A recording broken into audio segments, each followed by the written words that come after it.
Story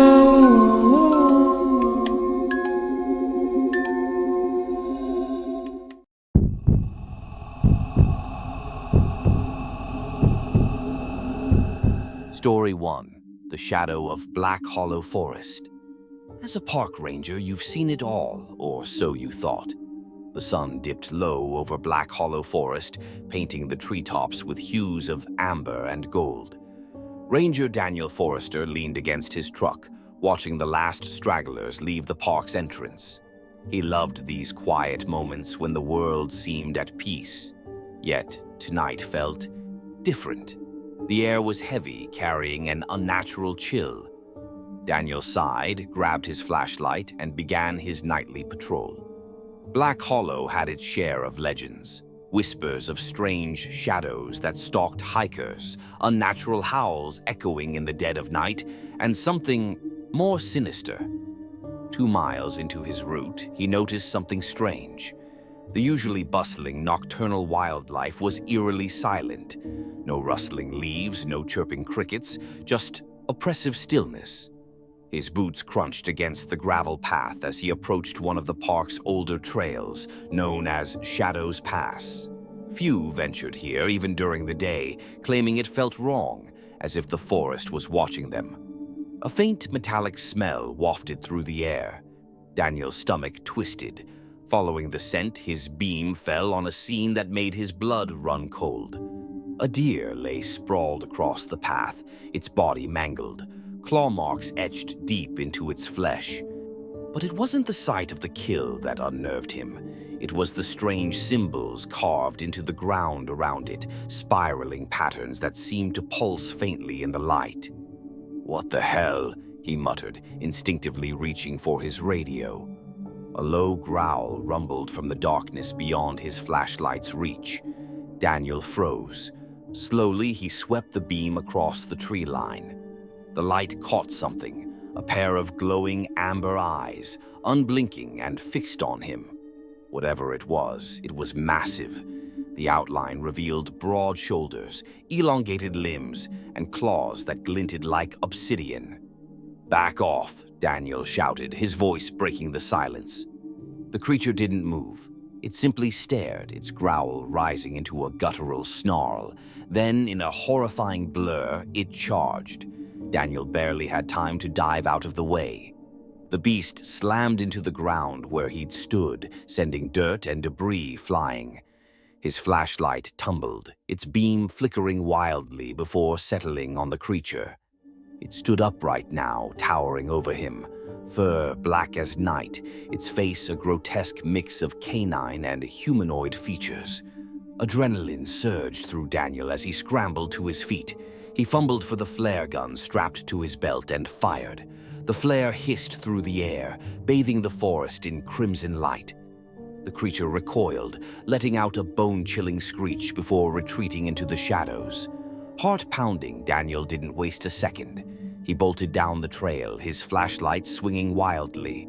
The trees seemed to close in around him, branches clawing at his jacket. The growls returned, echoing from all sides, growing louder and more feral. Bursting into a clearing, Daniel spotted the ranger station ahead. Relief flooded him as he threw open the door and slammed it shut. But the reprieve was short-lived. Heavy thuds echoed outside, circling the station. Through the small window, he saw them, more glowing eyes, dozens of them, staring hungrily from the dark. The radio crackled to life. "Daniel, are you there?" It was his colleague, Amy. "We've been getting strange reports near your area." "Amy," he gasped. "I'm at the station, there's—" The door rattled violently, claws scraping against the wood. The creatures were trying to get in. "There's something out here," he whispered, his voice trembling. "I don't know what they are, but they're everywhere." "Hold tight," Amy replied. "We're sending backup." But Daniel knew they wouldn't make it in time. The creature's howls grew deafening as the door began to splinter. Desperate, he grabbed the station's emergency shotgun, loading it with trembling hands. As the door gave way, Daniel faced the darkness, his finger tightening on the trigger. The last thing he saw before the world went black was a sea of glowing eyes and razor-sharp teeth. Story 2. The Wendigo of Frostbite Ridge. When you live near Frostbite Ridge, you learn to respect the mountain. The icy winds cut through flesh, and the snow buries everything in silence. But it's not the cold that people fear most. It's what lives out there, hidden in the endless white. Caleb Tanner knew the stories. His grandmother had whispered them by the fire, tales of a gaunt, hollow-eyed monster that fed on lost souls and flesh alike. The Wendigo, she called it, a spirit of hunger and madness born from desperation. Caleb always rolled his eyes at the tales, dismissing them as old folklore meant to keep children from wandering too far into the wilderness. Until the night his brother, Aaron, vanished. It had been a routine trek up the ridge to check their hunting traps. The snowfall was light at first, but by dusk a blizzard swept in, howling like a living thing. Caleb had urged Aaron to turn back, but his stubborn brother refused, insisting on checking one last snare. That was the last Caleb saw of him, disappearing into the wall of snow, his figure swallowed whole by the storm. Search parties combed the mountain for 3 days, but there was no sign of Aaron. Not a footprint, not a scrap of clothing. It was as if the mountain itself had devoured him. Grief-stricken and guilt-ridden, Caleb refused to accept it. He would find his brother, dead or alive. The morning of his solo search, the forest was eerily quiet. Caleb strapped on his snowshoes and set off toward the ridge, rifle slung over his back. The wind whispered through the trees, carrying with it faint echoes that prickled the hairs on the back of his neck. He pressed on, determination driving him deeper into the frozen expanse. By midday, he reached the clearing where Aaron had disappeared. The snow was pristine, undisturbed by human steps. Caleb scoured the area, searching for any sign. "Aaron!" he called, his voice swallowed by the frigid air. "If you can hear me, shout!" Silence, only the crunch of snow beneath his boots. Then he saw it, a trail of faint, staggered footprints leading deeper into the forest. Hope surged in his chest. Caleb followed the trail, the footprints growing fresher with each step. His breath clouded the air as he called again. "Aaron, it's Caleb." A voice answered, faint and broken. "Caleb, help me." Caleb's heart raced. "Aaron, I'm coming." He sprinted through the snow, following the voice to a narrow ravine. The footprints led straight to the edge, disappearing into a steep drop-off. "Aaron?" Caleb peered down. The shadows stretched long and deep, hiding whatever lay below. "Down here," the voice croaked, weaker this time. Without hesitation, Caleb slid down the embankment, landing hard at the bottom. The air was thick, colder than before. He raised his flashlight, the beam cutting through the darkness, and froze. It wasn't Aaron waiting for him. The creature stood hunched, its emaciated body covered in ashen flesh stretched taut over protruding bones. Its eyes were sunken pits, glowing faintly with malevolent hunger. Yellow teeth glinted as it grinned, mimicking Aaron's voice perfectly. "Help me, Caleb." Caleb stumbled back, his breath coming in ragged gasps. "No, you're not him." The creature's grin widened. "But I could be." It lunged impossibly fast for something so skeletal. Caleb raised his rifle, firing blindly. The gunshot echoed through the ravine, but the Wendigo barely flinched. Its clawed hand raked across his shoulder, sending him sprawling. Pain shot through Caleb's body, but adrenaline pushed him forward. He scrambled to his feet and bolted up the incline, the creature's snarls echoing behind him. Snow and ice slipped beneath his boots as he climbed, fingers clawing at the earth. Finally, he broke free from the ravine, gasping for air. The forest loomed silent once more, the trail of footprints gone as if they had never existed. Caleb didn't stop running until he reached his cabin. He slammed the door shut, bolting it tight before collapsing against the wall. The wound on his shoulder burned, and his breath came in ragged gasps. But the worst part was the whisper that lingered on the wind, a voice that sounded too much like Aaron's. "I'm still here, Caleb. Come back." Story 3: The Watcher in the Pines. Camp Pinewood had always been a peaceful retreat for families and hikers alike. Towering evergreens blanketed the hills, and a crystal-clear lake shimmered under the summer sun. But even paradise has its secrets, and the locals whispered about the Watcher, an unseen presence lurking deep in the forest. No one could say exactly what it was. Some claimed it was an ancient spirit guarding the land. Others swore it was a beast, half man, half animal. Hikers who strayed too far from the marked trails sometimes disappeared without a trace. Those who returned spoke of glowing eyes in the dark, whispers carried by the wind, and shadows that moved without cause. Camp counselor Maggie didn't believe in such nonsense. A practical woman with a background in outdoor survival, she dismissed the legends as campfire tales designed to scare newcomers. But that was before the summer night when everything changed. It started innocently enough, a routine head count after dinner. Maggie stood by the flagpole, clipboard in hand, scanning the group of campers milling about the fire pit. "All right, everyone's accounted for," she announced, marking off the last name. "Get ready for lights out in 30 minutes. A chorus of groans erupted from the kids, but they knew the drill. Maggie smiled to herself and started her patrol around the camp.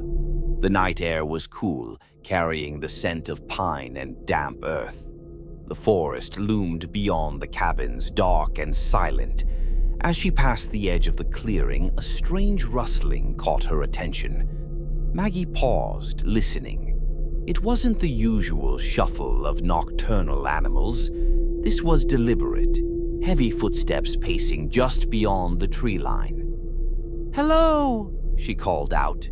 "If this is one of the kids sneaking around, you're gonna regret it." No answer. The footsteps stopped. Maggie shrugged it off. Probably just a deer, she told herself. Still, an uneasy feeling prickled at the back of her neck as she made her way back to the main path. That night, as the camp fell into quiet slumber, Maggie sat by the counselor's cabin, reviewing the next day's schedule. The soft hum of insects filled the air, lulling her into a state of calm. But then, faintly, she heard it again. That slow, deliberate rustling from the woods. She stood and grabbed her flashlight. "If someone's out there messing around, I swear." Her voice faltered as a flicker of movement caught her eye. The beam of her flashlight cut through the trees, revealing a tall, shadowy figure standing impossibly still between the trunks. Its eyes glowed faintly, yellow and unblinking. A chill shot down Maggie's spine. "Who's there?" The figure remained motionless, silent except for the faint rustle of branches. Maggie stepped closer, heart pounding. The light danced across bark and leaves, but the figure seemed to blur at the edges, as if it weren't fully solid. Then it moved. In an instant, the figure melted into the forest, vanishing into the darkness. The sound of snapping twigs faded into silence, leaving Maggie standing alone, gripping the flashlight so tightly her knuckles turned white. The next morning, Maggie debated telling the head counselor, but decided against it. She didn't want to scare the kids, or come off as paranoid. Maybe her eyes had played tricks on her. Still, unease gnawed at her throughout the day. As night fell again, Maggie couldn't shake the feeling of being watched. Shadows stretched long and thin across the campgrounds. The trees loomed like silent sentinels, their branches shifting in the breeze. When a knock sounded at the cabin door, Maggie nearly jumped out of her skin. She swung the door open to find Kyle, one of the senior counselors, pale and wide-eyed. "You need to see this," he said, his voice low. He led her to the flagpole. There, in the dirt at its base, were enormous tracks, long, clawed impressions far too large to belong to any animal native to the area. "What made these?" Maggie whispered.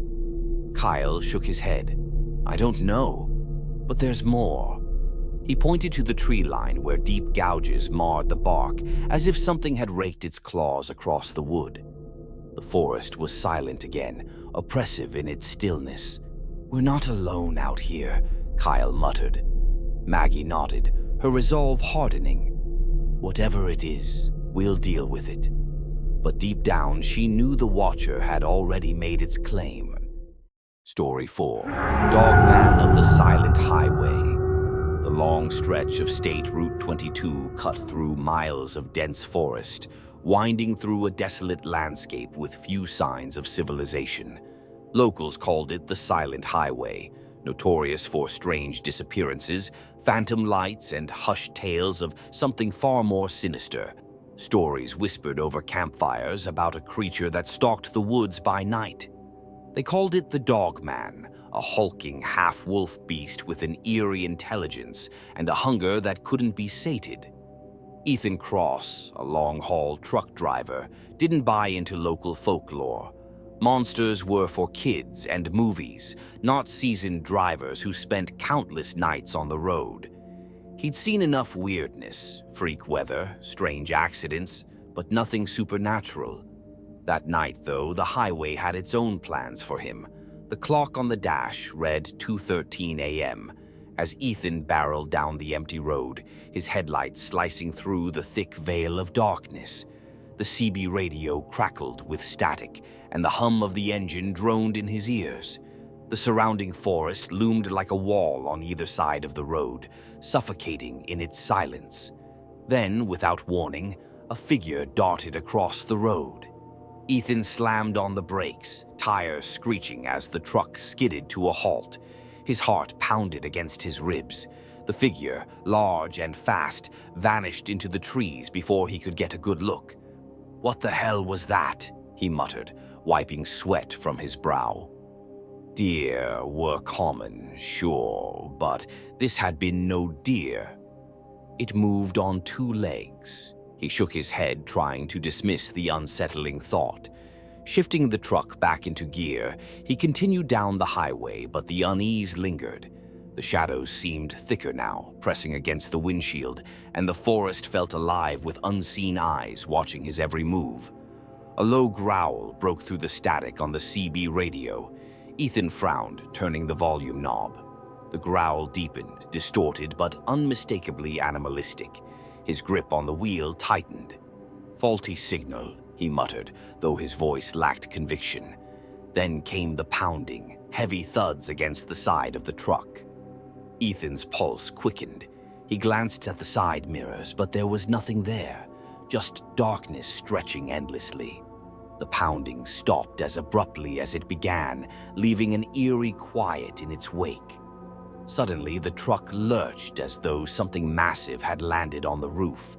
Ethan swerved, struggling to keep the rig steady. "No! No! No!" he shouted, adrenaline surging through him. Another thud, followed by the scrape of claws against metal. He dared a glance through the side mirror, and there it was. A hulking figure clung to the side of the truck, muscles rippling beneath coarse, dark fur. Its head was unmistakably canine, eyes glowing yellow in the darkness. Razor-sharp teeth bared in a grotesque snarl, and its claws dug deep into the metal. "Jesus Christ!" Ethan yelled, slamming the accelerator. The truck roared forward, tires screaming against the pavement, but the creature held firm, its snarls filling the air. Desperation fueled his next move. Swerving violently, he aimed for the guardrail. The truck shuddered as metal met metal, sparks flying, and the beast let out a guttural roar. With a final jolt, it was thrown from the rig, tumbling into the shadows. Ethan didn't stop. He floored the gas, heart racing as he left the beast behind. The forest blurred past in a haze, and the pounding of his pulse in his ears drowned out everything else. When he finally reached the dim glow of the nearest truck stop, he pulled in and parked. hands trembling as he killed the engine. Stepping out, he inspected the damage. Deep gashes marred the side of the truck, undeniable proof that what he had seen was no hallucination. Inside the diner, he sat at the counter, nursing a steaming cup of coffee. The waitress gave him a concerned glance. "Rough night? You could say that." Ethan forced a weak chuckle. She leaned in slightly, lowering her voice. "You were on Route 22, weren't you?" His blood ran cold. "Yeah, why?" She nodded knowingly. "People around here say strange things roam those woods after dark. If you made it through, consider yourself lucky." Ethan stared into his coffee. The image of glowing eyes and snarling teeth burned into his memory. He had made it through this time, but he knew the Dogman was still out there, lurking in the shadows, waiting for its next encounter on the silent highway. Story 5. The Siren of Hollow Lake. The water of Hollow Lake shimmered under the pale light of the full moon, still and undisturbed except for the occasional ripple stirred by the night breeze. The lake was beautiful, yet ominous, bordered by thick woods that whispered with ancient secrets. Locals avoided it after sundown, warning travelers about the strange singing that could be heard across the water, a song that lured the unsuspecting to their doom. They called it the Siren Song. Matt and Rachel, weekend adventurers with a penchant for debunking local legends, had come to Hollow Lake precisely because of these stories. Armed with flashlights, cameras, and a stubborn disbelief in the supernatural, they stood on the old dock that jutted out over the dark water. "I'm telling you, it's just the wind through the trees," Matt said, grinning as he swept his flashlight across the water surface. "People hear what they want to hear." Rachel chuckled. "Maybe they're just bored and need a good ghost story. Small towns, right?" But despite their skepticism, an uneasy silence hung in the air. No frogs croaked, no crickets chirped, just an oppressive stillness broken only by the soft lapping of water against the dock. "Let's row out a bit," Rachel suggested, motioning to the old canoe tied to the dock. Matt hesitated. "Are you sure? This thing looks ancient." "Come on, where's your sense of adventure?" Reluctantly, Matt untied the canoe and they climbed in, paddling toward the center of the lake. The water gleamed like black glass beneath them. With each stroke, the woods faded into shadowy outlines, and an unsettling sensation crept over them, like they were being watched. "You feel that?" Rachel whispered.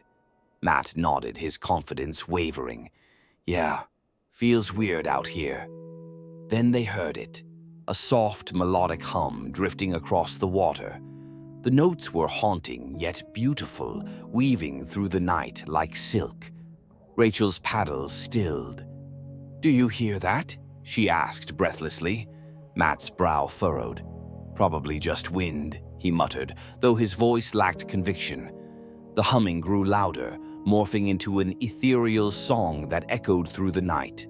The melody was enchanting, drawing them in like moths to a flame.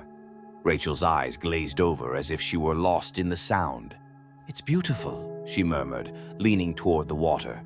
"Rachel, stop!" Matt grabbed her arm, panic rising in his chest. "Don't listen to it!" But Rachel's gaze remained fixed on the lake. The water rippled unnaturally now, as if something beneath the surface was stirring. Suddenly, a pale figure emerged from the depths, a woman with flowing hair the color of moonlight and eyes as dark as the abyss.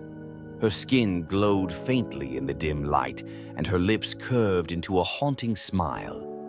"Come closer," she sang, her voice both a command and a caress. "Join me." Matt's grip tightened on Rachel, but the spell had taken hold.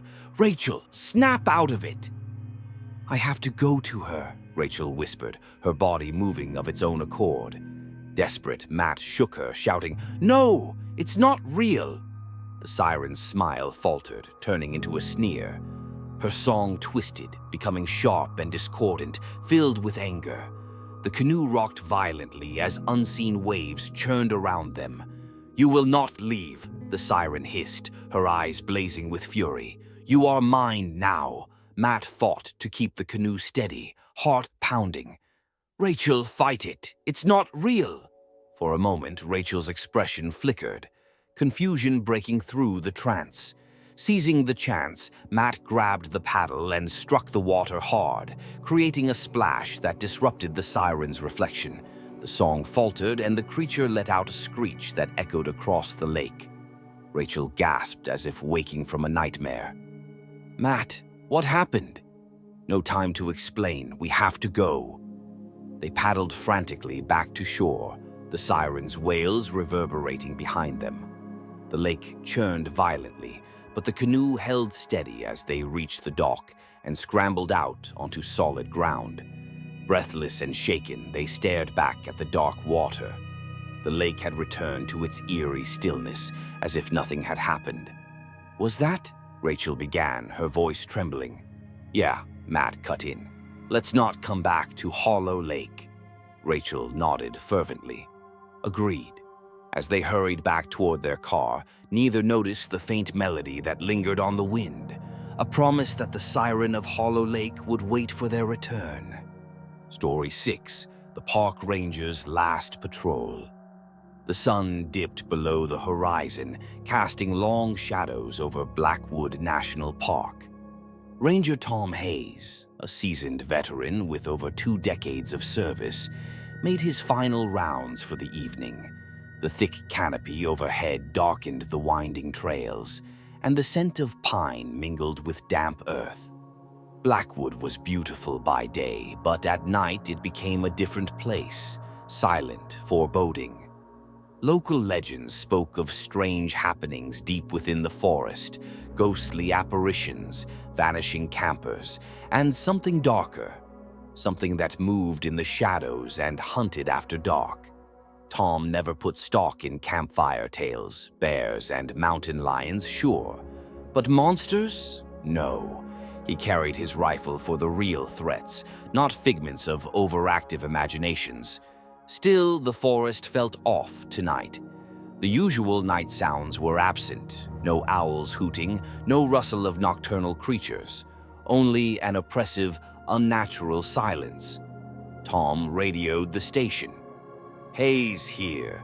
Everything looks clear on the south trails. Finishing up and heading back." "Copy that, Tom," came the crackling response. "Be safe out there." "Always am," he muttered, though unease crept up his spine. As he rounded a bend near Pine Hollow, he spotted something strange, a pile of rocks arranged in a perfect circle in the middle of the trail. Frowning, he approached, shining his flashlight over the odd formation. Each stone was smooth, stacked deliberately as if by human hands. "What the hell?" Tom muttered. Campers weren't supposed to be in this area. He made a mental note to report it. Then a sound broke the silence, a low, guttural growl that reverberated through the trees. Tom froze, heart thudding in his chest. Slowly, he swept the beam of his flashlight across the forest, but the shadows were thick, concealing whatever lay beyond. Probably a cougar, he told himself, though his grip on the rifle tightened. The growl came again, closer this time. The underbrush rustled and branches snapped. Tom backed away from the stone circle, muscles tensed. "All right, easy now," he said aloud, more to himself than anything else. Then he saw it, just for a moment, a hulking figure moving between the trees. It stood on 2 legs, but its gait was wrong, jerky and unnatural. Glowing eyes pierced the darkness, locking onto him with predatory intent. "What in God's name?" Tom whispered. The creature let out a blood-curdling snarl and charged. Tom raised his rifle and fired. The crack of the shot echoed through the forest, but the thing didn't slow. Bullets tore through its flesh, but no blood spilled, only shadows swirling like smoke. Panic surged through Tom. He turned and sprinted down the trail, heart pounding as the creature crashed through the underbrush behind him. The trees blurred in his peripheral vision, but he kept running, refusing to look back. The old ranger cabin was just ahead, a sturdy structure he knew well. If he could reach it, he'd have a chance to hold the thing off. He burst through the door, slamming it shut and locking it tight. The silence returned, oppressive and heavy. Tom stood there, breath ragged, listening. Nothing. Had the thing given up? Then came the scratching, slow and deliberate, against the cabin walls. "Come on, you bastard," Tom growled, leveling his rifle at the door. The scratching stopped, replaced by an eerie stillness. Seconds dragged into minutes, and just as Tom began to think the creature was gone, a voice whispered from outside. "Ranger, Tom." The words were stretched, unnatural, spoken by something that mimicked human speech but didn't quite understand it. His blood turned to ice. "How do you know my name?" The voice chuckled, hollow and sinister. "I've been waiting so long." The cabin door rattled, wood groaning under the force of something massive pressing against it. Shadows slipped through the cracks, swirling and coalescing into a dark mass. The creature was no longer bound by the physical world. It was everywhere, seeping into the very air Tom breathed. Desperation fueled his next move. Tom grabbed a flare from his pack and ignited it. The brilliant red light flared to life, casting long shadows against the cabin walls. The creature recoiled, its form flickering and distorting. "Not so tough now, huh?" Tom snarled, brandishing the flare. The shadows shrieked, writhing as the light drove them back. With one last guttural roar, the darkness dissolved, vanishing into the night. The forest fell silent once more. Tom stood there, breathing hard, the flare's light dying down to a dim glow. Whatever that thing had been, it was gone. For now. He radioed the station. "Hayes here, I'm coming back in, and we need to have a long talk about Pine Hollow." "Everything okay?" Tom glanced at the fading embers of the flare. "Let's just say, we've got more than just bears out here." Story 7. The Wendigo of Frozen Ridge. The wind howled across the barren expanse of Frozen Ridge, a remote stretch of wilderness deep in the northern Rockies. The biting cold cut through layers of clothing, and the skeletal trees stood like silent sentinels against the snow-covered landscape. Locals avoided the ridge in winter, warning travelers of the spirit that roamed there, the Wendigo. A creature born of starvation and madness, it was said to haunt the frozen woods, driven by an insatiable hunger for flesh. Ethan Moore didn't believe in ghost stories. A wildlife researcher with a reputation for braving harsh environments, he had come to Frozen Ridge to study the elusive gray wolf population. His camp, a small insulated tent nestled against a rocky outcrop, was a lone beacon in the endless white. On his third night, as the temperature plunged and snow blanketed the forest, Ethan sat by his portable heater, jotting down notes on recent sightings. The howl of wolves echoed in the distance, eerie but familiar, until it wasn't. A different sound pierced the night, a guttural scream, part animal, part something else entirely. Ethan froze, pen hovering over his notebook. The sound was unnatural, filled with agony and rage. It echoed through the trees, lingering in the still air. "What the hell was that?" he muttered. Grabbing his rifle, he unzipped the tent and stepped out into the freezing night.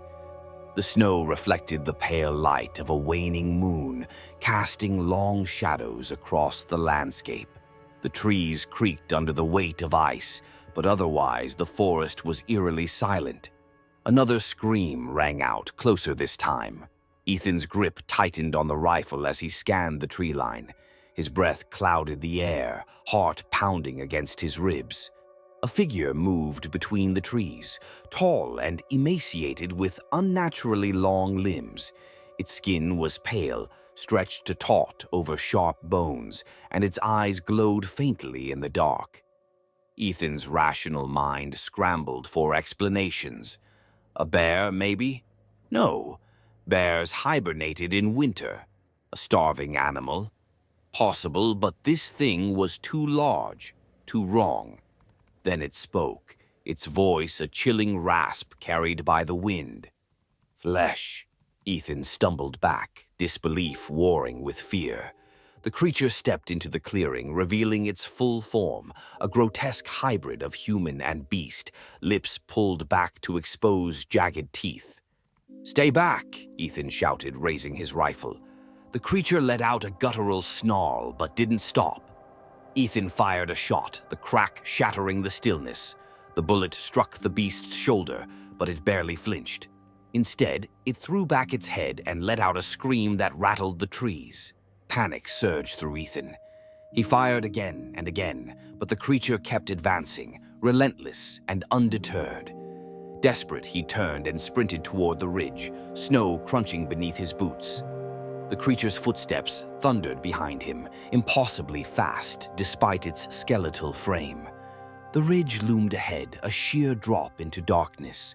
With nowhere else to go, Ethan skidded to a halt, breath ragged. He turned to face the creature, heart racing as it closed the distance. "You're not real," he whispered, trying to convince himself. "You can't be real." The Wendigo grinned, a twisted smile that dripped malice. "I am hunger. I am the cold." Ethan's fingers tightened around the rifle. If this was where it ended, he wasn't going down without a fight. He aimed directly at the creature's head and pulled the trigger. The bullet struck true, and for a moment silence reigned. The creature staggered, its form flickering like a mirage in the snow. Then, with a final otherworldly wail, it dissolved into the night, leaving behind only a swirling gust of wind. Ethan stood there, chest heaving, the echoes of the Wendigo's scream fading into silence. The forest was still once more, the snow untouched save for his own tracks. Back at camp, Ethan radioed for extraction. "Base, this is Moore. I'm done here, coming in tomorrow morning." "What happened, Moore? You sound shaken." Ethan hesitated. "Just had a close encounter." "Wolves?" "Yeah," Ethan lied. "Something like that."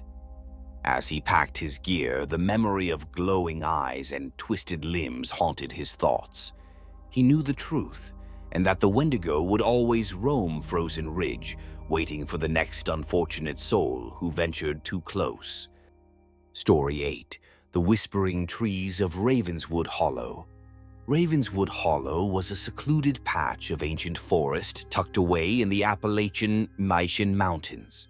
Towering oaks and twisted pines formed a canopy so dense that daylight barely pierced the gloom. Locals swore the forest was cursed, warning visitors never to enter after dark. They spoke of the whispering trees, ancient spirits that lured the living into the woods, never to be seen again. Cassie and her younger brother, Ben, had heard the stories their entire lives. Their grandmother, a fierce believer in the old tales, always told them, "Respect the hollow, or it'll take you too." But Cassie dismissed the warnings as superstition. So when their parents went out of town and Cassie dared Ben to camp overnight near Ravenswood, he reluctantly agreed. "One night," she promised, "and we'll prove the stories are just that, stories." By nightfall, they had set up their tent at the forest's edge, the dim glow of their campfire flickering against the surrounding trees. Shadows danced across the gnarled trunks, giving them an eerie semblance of movement. "I don't like this," Ben muttered, poking at the fire with a stick. "It feels wrong." Cassie rolled her eyes. "You're just spooked because of Grandma's stories. Relax." But even Cassie couldn't shake the sense of unease. The forest was unnaturally quiet. No chirping crickets, no rustling leaves, just a heavy, oppressive silence that pressed against them like a weight. Then came the whispering. At first it was faint, barely distinguishable from the crackling fire, but as the minutes passed, the voices grew louder, weaving through the trees like a sinister melody. Cassie froze, heart pounding. "Did you hear that?" Ben's face paled. "Yeah." "What is that?" The whispers grew clearer, words forming from the murmur. "Come closer. Join us." "Okay, that's enough for me," Ben said, scrambling to his feet. "Let's go." Cassie nodded, her bravado dissolving. "Yeah, good idea." But as they turned to leave, the forest shifted. Trees that had once stood solid and still now loomed impossibly tall, branches twisting and intertwining to block their path. The shadows deepened, swallowing the faint light of the fire. "We were just leaving," Cassie shouted, voice cracking. "We don't want any trouble." The whispers only intensified, cold and mocking. "You are already ours." Ben grabbed her arm. "Run!" They bolted through the tangled underbrush, branches clawing at their clothes and skin. The trees seemed to move, closing in around them, forcing them deeper into the heart of the hollow. The whispers followed, relentless and taunting. Cassie's lungs burned, but she didn't dare stop. "We have to find a way out." "There's no way out," Ben cried. Suddenly, they stumbled into a clearing bathed in an eerie blue glow. At its center stood a massive tree, ancient and gnarled, its bark covered in twisting runes that pulsed with an unnatural light. The air hummed with energy, thick and stifling. The whispers converged into one voice, a deep, resonant tone that vibrated through their very bones.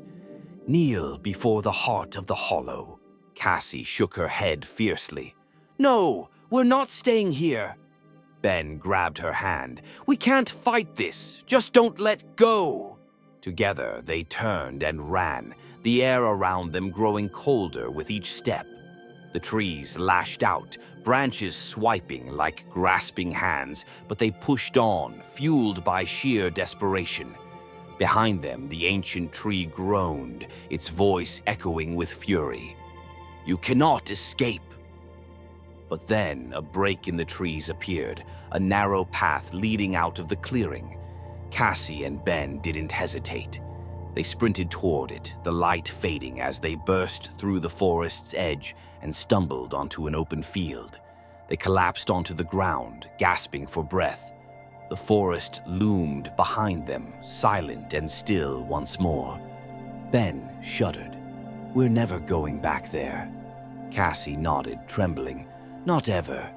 When they finally returned home, their grandmother was waiting, her face grim. "You went into Ravenswood, didn't you?"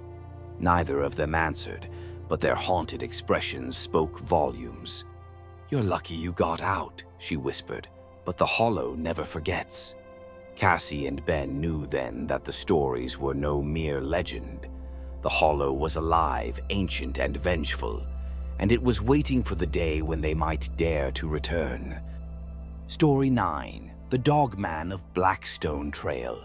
The Blackstone Trail carved a winding path through miles of dense forest in Michigan's Upper Peninsula. It was a favorite spot for hikers and hunters, though locals warned of an ancient predator said to stalk the woods, something more dangerous than bears or wolves. They called it the Dogman, half beast, half man, and all terror. Few claimed to have seen it and lived to tell the tale, but the stories were enough to keep most people out of the forest after dark. Derek and Kyle, lifelong friends and avid outdoorsmen, weren't deterred by folklore. They thrived on the thrill of adventure and prided themselves on their survival skills. When rumors spread of recent sightings near Blackstone, they couldn't resist planning a weekend trip to see for themselves. The first day passed uneventfully, filled with hiking and setting up camp near a clearing beside a calm river. As dusk fell, the forest transformed. Shadows lengthened and the vibrant greens of the woods faded to muted blues and blacks. The air grew colder, carrying a faint metallic scent that neither Derek nor Kyle could place. "You smell that?" Kyle asked, stirring the campfire with a stick. Derek nodded, frowning. "Yeah, Probably just some mineral deposits in the river. Kyle laughed nervously. Or Dogman's breath. Derek snorted. Right. And Bigfoot's probably making s'mores over the next ridge. But the uneasy silence that settled over the forest made their laughter fade. No crickets, no rustling leaves, just an oppressive stillness that pressed against their senses. I don't like this, Kyle muttered. You're letting those stories get to you, Derek said, though unease gnawed at his own nerves.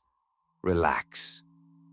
The quiet shattered with a blood-curdling howl that reverberated through the trees. It was unlike anything they had ever heard. Deep, guttural, and filled with a primal rage.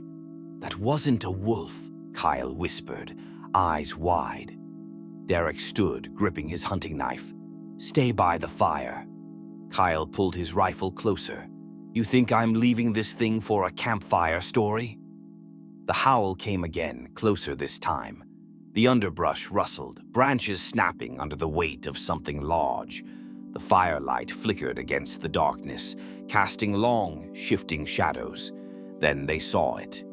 A hulking figure emerged from the tree line, standing upright on two muscular legs. Its body was covered in matted fur, and its elongated snout revealed sharp, glistening teeth. Yellow eyes glowed with an unnatural intelligence, locking onto them with predatory focus. Dogman, Kyle breathed, voice trembling. Run, Derek shouted, shoving Kyle toward the trail. They sprinted through the dark forest, branches clawing at their faces and arms. The creature's heavy footsteps thundered behind them, too fast, too relentless. Its growl vibrated through the air, filling them with raw terror. This way! Derek veered off the trail, leading them toward a rocky incline. We can lose it in the rocks! They scrambled up the jagged slope, hearts pounding. The creature followed, claws scraping against stone. Derek turned, hurling a rock at its head. The beast snarled but kept coming. Kyle raised his rifle and fired, the shot echoing through the forest. The bullet struck the creature's shoulder, but it barely flinched. Instead, it let out a deafening roar, fury etched into every fiber of its monstrous form. We can't kill it, Kyle shouted. What do we do? Keep going, Derek urged. At the top of the ridge, they spotted an abandoned ranger station, an old, weathered structure that offered the only semblance of safety. They sprinted toward it, slamming the door shut behind them and barring it with a heavy wooden beam. The creature's howls echoed outside, circling the station like a predator toying with its prey. It's not giving up, Kyle said, voice shaking. Derek gritted his teeth. Let it come. We'll fight it if we have to. But as the minutes stretched into agonizing silence, the howls receded into the distance. The oppressive air lightened, and for the first time that night, the forest seemed still. Is it gone? Kiel whispered. Derek peered through a crack in the door. The shadows remained motionless. Maybe it got bored. Or maybe it's waiting, Kay muttered darkly. They spent the night in the ranger station, weapons ready, nerves frayed. By dawn, the forest was quiet once more, the events of the night seeming like a terrible nightmare. But the claw marks etched into the station's wooden walls told a different story. We're never coming back here, Kyle said firmly as they packed up their gear. Derek nodded grimly. Agreed. As they hiked back to civilization, the forest watched silently, ancient and knowing. The Dogman remained unseen, but both Derek and Kyle knew it was still out there, waiting for its next encounter under the cover of night.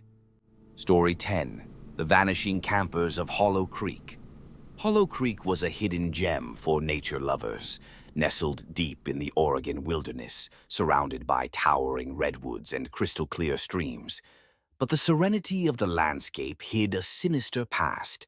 Over the years, hikers and campers had vanished without a trace, their disappearances whispered about in hushed tones by locals. It's the forest reclaiming what's hers, an old man had told Peter and Sarah when they stopped at a gas station on their way to the campsite. She doesn't take kindly to trespassers.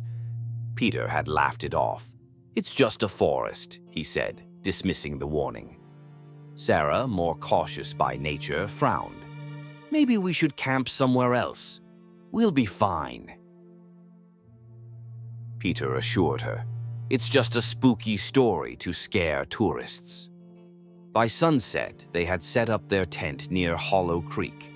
The soft gurgle of the water, a peaceful backdrop. The towering trees seemed to watch over them, their ancient trunks bathed in golden light. This isn't so bad, Sarah admitted as they sat by the campfire, roasting marshmallows. Told you, Peter said with a grin. As darkness fell, the forest grew silent. The usual night sounds, chirping crickets, rustling leaves, faded into an unsettling stillness. A cold wind whispered through the trees, carrying a faint metallic scent. You smell that? Sarah asked, her voice tight. Peter frowned. Yeah, maybe something in the soil. Then came the sound, a low hum, almost like chanting, though no words could be made out. It echoed through the forest, growing louder and more insistent. Sarah's grip on Peter's arm tightened. What is that? I don't know, he admitted, unease creeping into his voice. Probably just the wind. But the hum persisted, becoming a haunting melody that seemed to come from everywhere and nowhere. I think we should leave, Sarah whispered. Peter hesitated but nodded. Yeah, maybe you're right. As they packed up their gear, the hum transformed into a cacophony of whispers, countless voices speaking in unison, filling the air with chilling urgency. Stay, stay, stay. Sarah's breathing quickened. We need to go. Now. They grabbed their gear and made their way back to the trailhead, the beam of their flashlight cutting through the oppressive darkness. But the path that had been clear earlier now twisted in unfamiliar directions, leading them deeper into the woods. This isn't right, Peter muttered. We should have hit the main trail by now. The whispers followed them, relentless and mocking. Shadows flickered at the edges of their vision, figures moving between the trees, always just out of sight. Peter, what's happening? Sarah's voice trembled. I don't know, he said through gritted teeth, fighting back rising panic. Then the trees opened up into a clearing they hadn't seen before. At its center stood a massive stone monolith, ancient and weathered, its surface etched with symbols that glowed faintly in the dark. We didn't pass this on the way in, Peter said, his voice hoarse. Sarah stared at the monolith, eyes wide with fear. I don't think we're in the same place anymore. The air thickened, pressing against their skin like invisible hands. The whispers converged into one voice, cold and commanding. You should not have come. The ground beneath their feet trembled, and tendrils of shadow rose from the earth, reaching toward them. Peter grabbed Sarah's hand. Run! They bolted for the edge of the clearing, but no matter how far they ran, the monolith remained at their center, like a nightmare they couldn't escape. We're trapped, Sarah gasped, tears streaming down her face. No, Peter said fiercely. There has to be a way out. Desperate, he pulled a small pocket knife from his jacket and slashed at one of the shadowy tendrils. To his shock, the darkness recoiled, hissing like a living thing. Light, Sarah whispered. Maybe light can stop it. Peter fumbled for his lighter, and flicked it on. The tiny flame flared to life, casting long shadows that danced wildly across the clearing.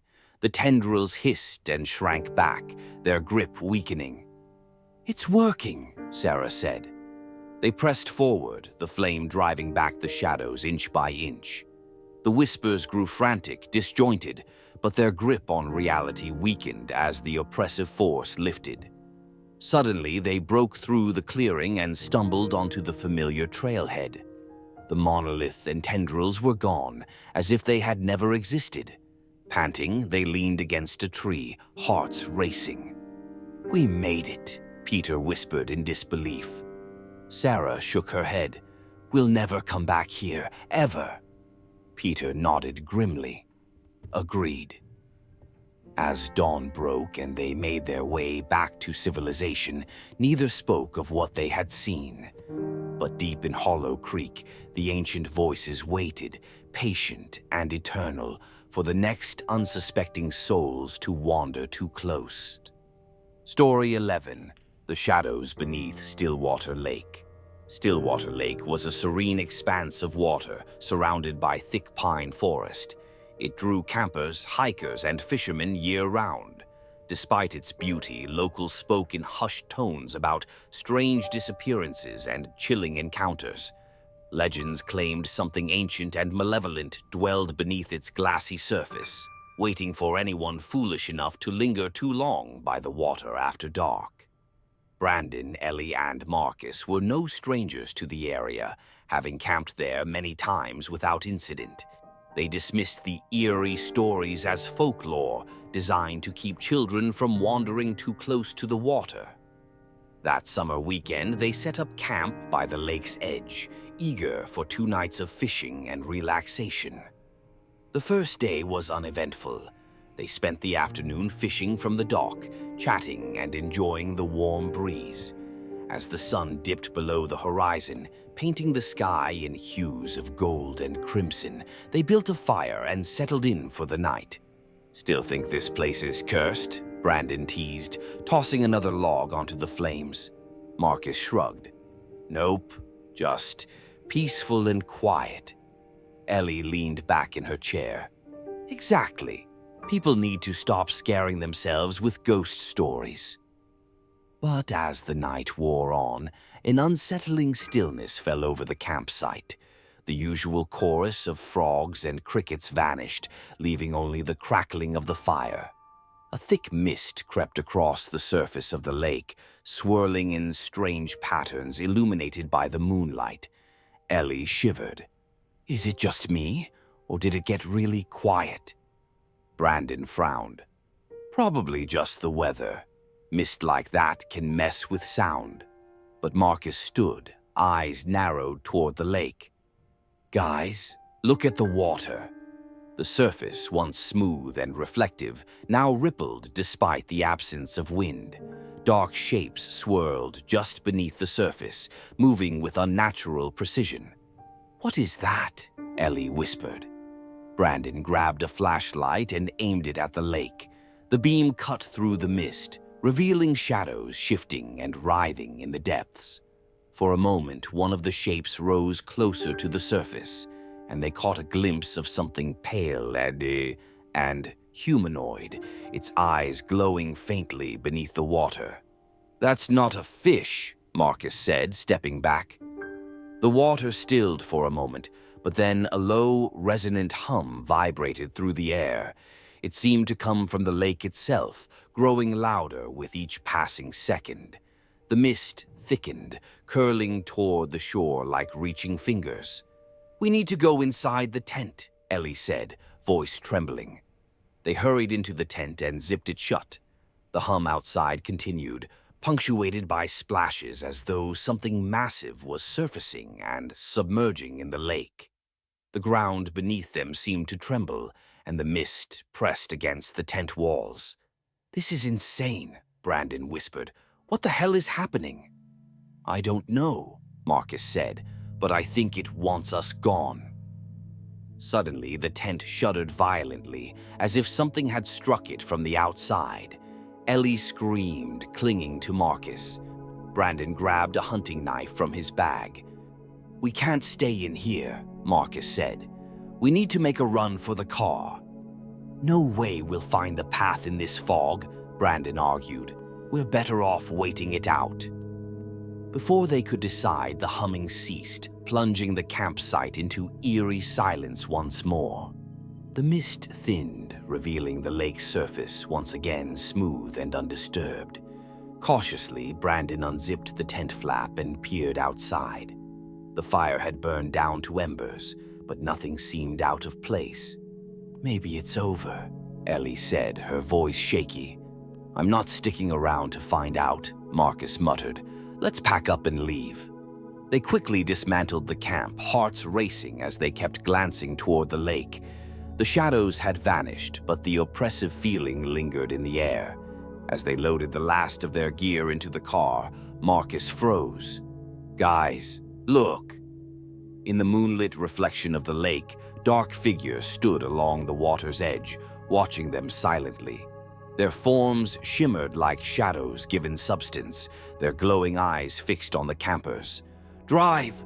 Brandon whispered hoarsely. Ellie didn't need to be told twice. The car roared to life, and they sped down the dirt road, the lake disappearing behind them in the rearview mirror. No one spoke until they were miles away. Finally, Ellie broke the silence. "What were those things?" "I don't know," Brandon said grimly, "but they're not human." Marcus nodded. "And they're tied to that lake." They swore never to return to Stillwater, but the memory of those shadowy figures lingered, etched into their minds. And deep beneath the surface of the lake, the ancient shadows waited, patient as ever, for their next visitors. Story 12. The Wendigo's Call in Frostbite Hollow. The town of Pine Haven, nestled in the shadow of the Rocky Mountains, was known for its brutal winters and the stories whispered during the long, frigid nights. One tale loomed above all others: the legend of the Wendigo, a spirit of insatiable hunger that roamed the frozen forests, preying on those who ventured too far from the safety of the town. Nathan, a wilderness guide, had always dismissed the stories as myth. Just a boogeyman tale to keep kids from wandering in the snow, he'd say. But when a wealthy out-of-towner hired him for a midwinter hunting expedition, Nathan couldn't resist the lure of easy money, despite warnings from the locals. "They say the hollow's cursed," his friend Marcus cautioned as they loaded gear into the snowmobiles. "If the cold doesn't kill you, something else might." "I've been out there a dozen times," Nathan replied with a shrug. "Never seen anything worse than a hungry bear." By the second day, Nathan and his client, Thomas, were deep in Frostbite Hollow. The snow blanketed the landscape in a blinding sheet of white, muffling all sound except for the crunch of their boots.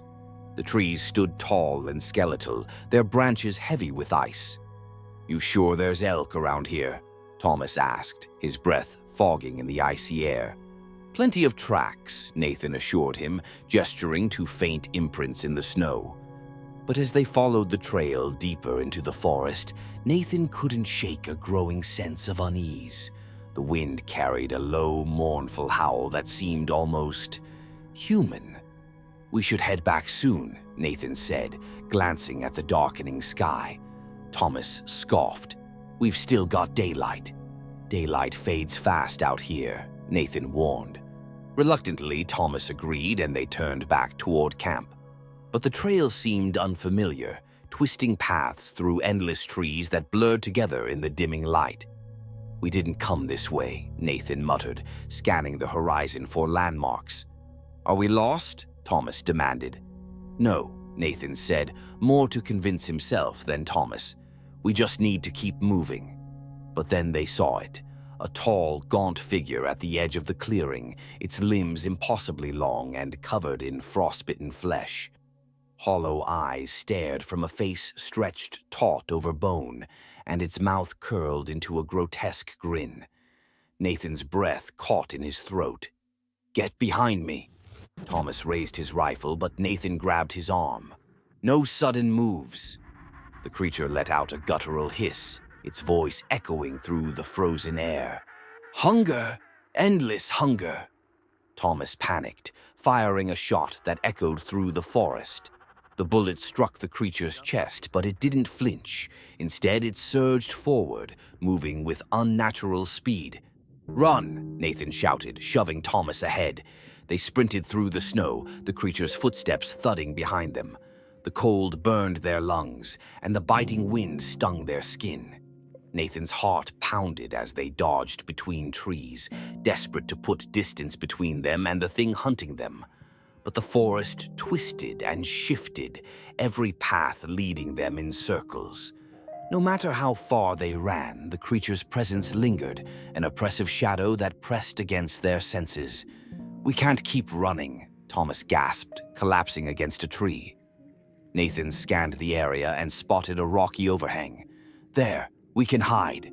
They scrambled under the shelter, hearts racing as the creature's silhouette appeared at the edge of the clearing. It sniffed the air, its hollow eyes gleaming with malice. Nathan whispered, "Don't move, don't breathe." The creature stalked closer, its skeletal frame towering over the snow. For agonizing moments, it lingered as if sensing their presence.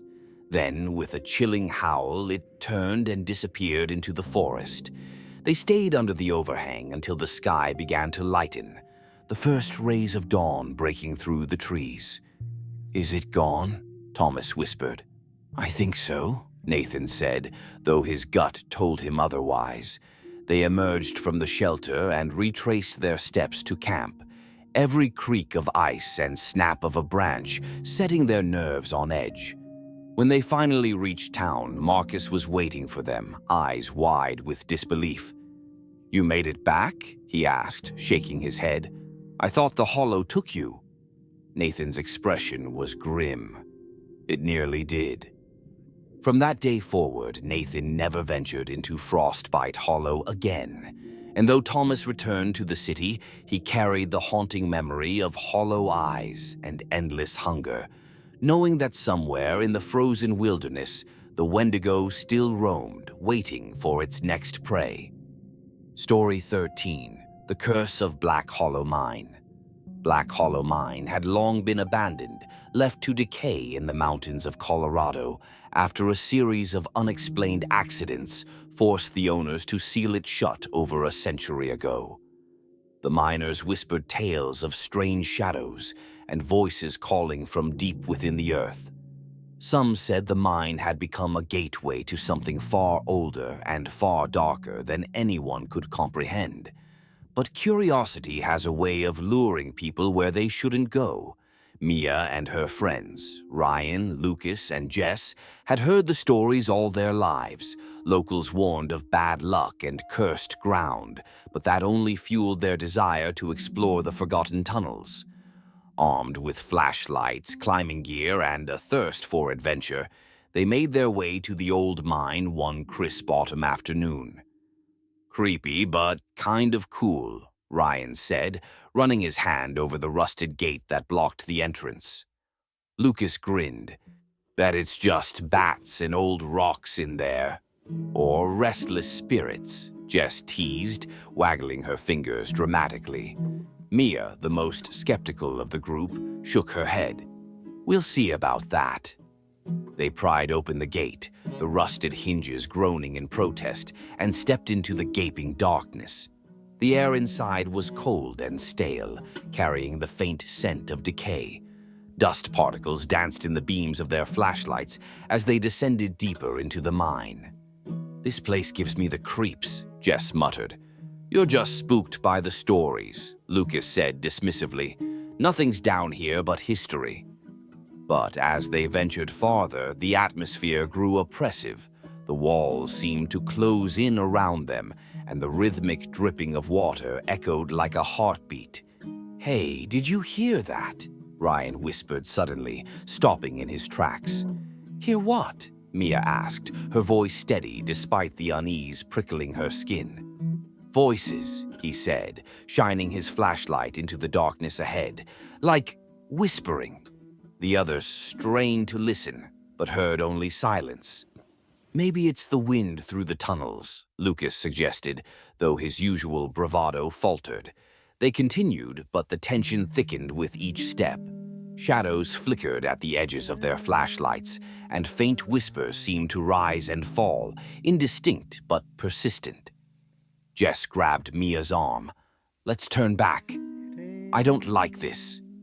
Mia nodded reluctantly. Yeah, maybe this was a bad idea. But when they turned around, the path they had taken was gone. The tunnel twisted and branched in ways it hadn't before, like the mine itself was shifting. "We came this way," Lucas insisted, shining his light on the unfamiliar walls. "No, we didn't," Jess said, her voice rising in panic. Ryan cursed under his breath. "Okay, let's not freak out. We just need to retrace our steps carefully." But the more they walked, the more disoriented they became. The whispers grew louder, now distinct voices that echoed through the tunnels, calling their names with eerie familiarity.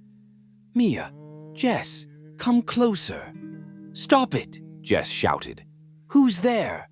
No answer came, just the chilling chorus of voices and the echo of their own footsteps.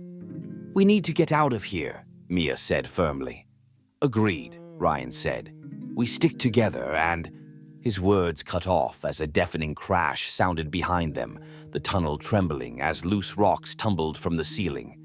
Dust filled the air, making it hard to breathe. "Run!" Lucas shouted.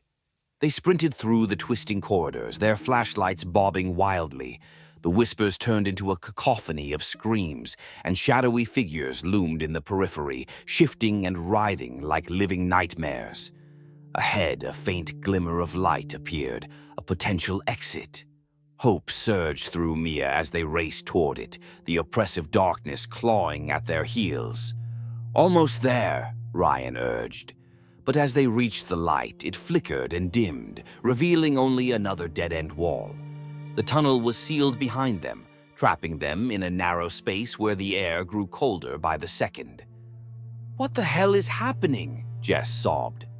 "I don't know," Lucas shouted, pounding on the rock wall. "This doesn't make sense."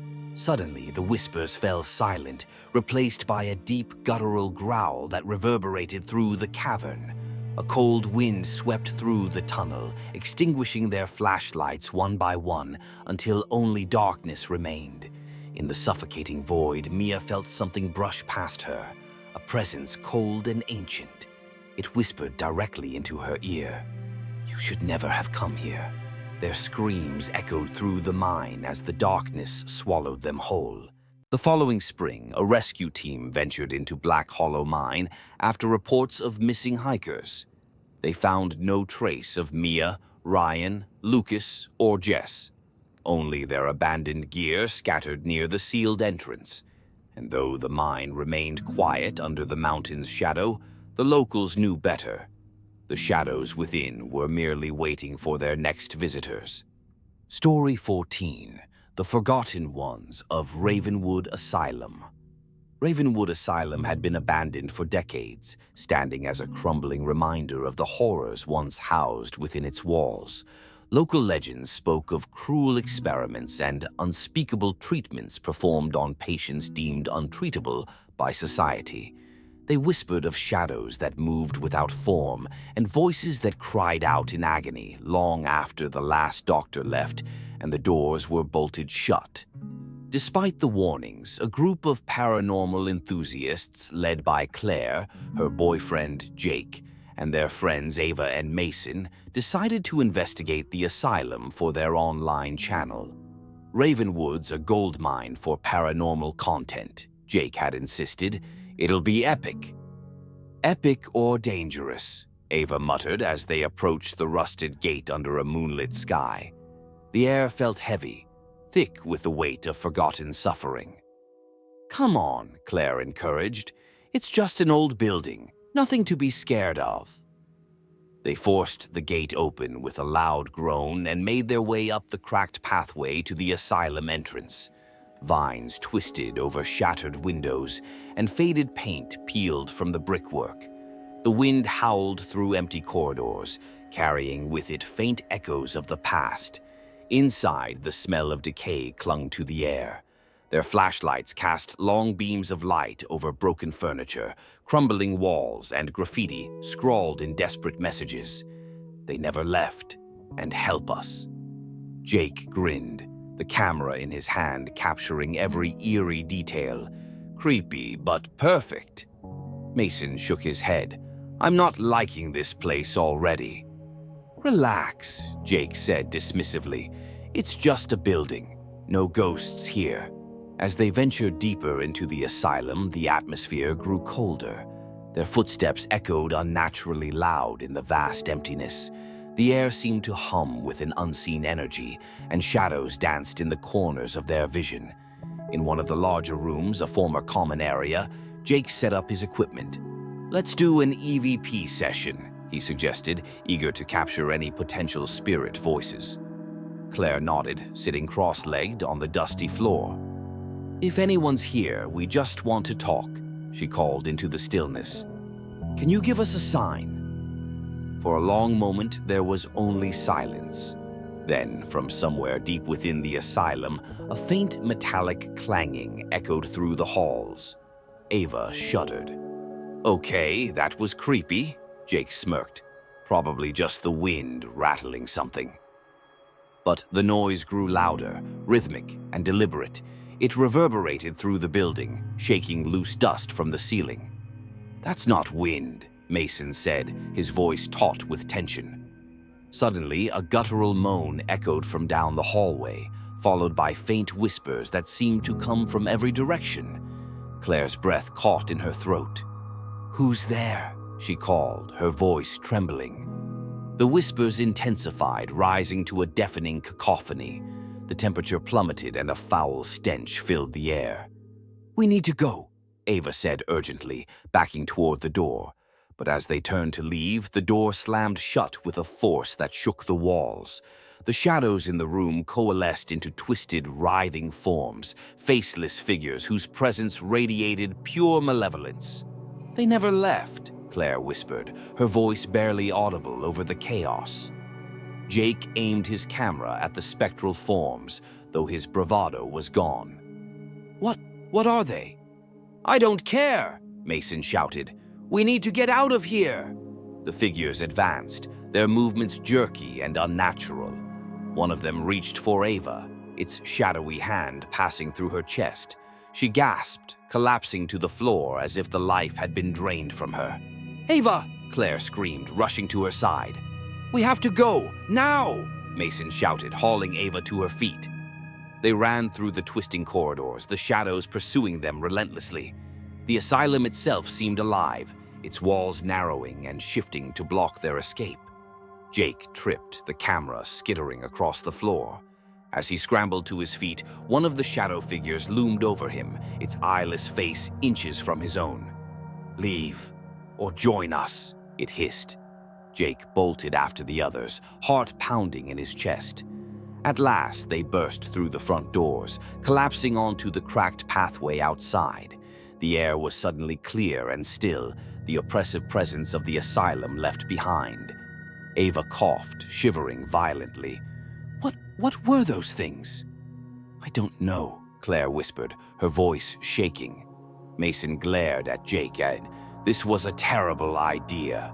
Jake didn't argue. His bravado was gone, replaced by a haunted expression. "We're not coming back here." They piled into their car and drove away, the shadowy asylum shrinking in the rearview mirror. Though they escaped with their lives, none of them ever spoke of Ravenwood again. And deep within its cursed walls, the Forgotten Ones waited, their whispers promising torment for any who dared to return. Story 15. The Night Watch at Hollow Pines State Park. The quiet expanse of Hollow Pines State Park stretched over miles of dense forest, serene lakes, and winding trails. It was a favorite destination for campers and hikers seeking solitude. But the night rangers who patrolled its vast territory knew the woods held secrets not spoken of in the glossy brochures. Sometimes, old-timers would say, the forest watches you back. Ethan, a newly hired night ranger, shrugged off the warnings as superstitious nonsense. His job was simple: patrol the trails, check the campsites, and report any issues. It was a peaceful gig, perfect for someone looking to escape the chaos of city life. But peace was the last thing he found. One crisp autumn evening, Ethan received a radio call from his supervisor, Frank. "Got a report of strange noises near the North Ridge Trail," Frank said. "Probably a bear or coyotes, but you better check it out." "On it," Ethan replied, grabbing his flashlight and heading toward the trailhead. The forest at night was a different world, silent save for the occasional rustle of leaves or distant hoot of an owl. The towering pines cast long shadows under the pale glow of the moon. As he walked, the uneasy feeling of being watched crept over him. He scanned the darkness with his flashlight, illuminating nothing but trees and underbrush. "Just your imagination," he muttered to himself. But then he heard it, a low, guttural growl that seemed to come from everywhere and nowhere at once. He froze, his breath catching in his throat. "Frank, you copy?" he said into his radio. Static crackled before Frank's voice came through faintly. "Yeah, go ahead." "I'm hearing something weird out here," Ethan said. "Might be more than just coyotes." "Keep your eyes open," Frank advised. "Call if you need backup." Ethan pressed on, though his nerves were fraying.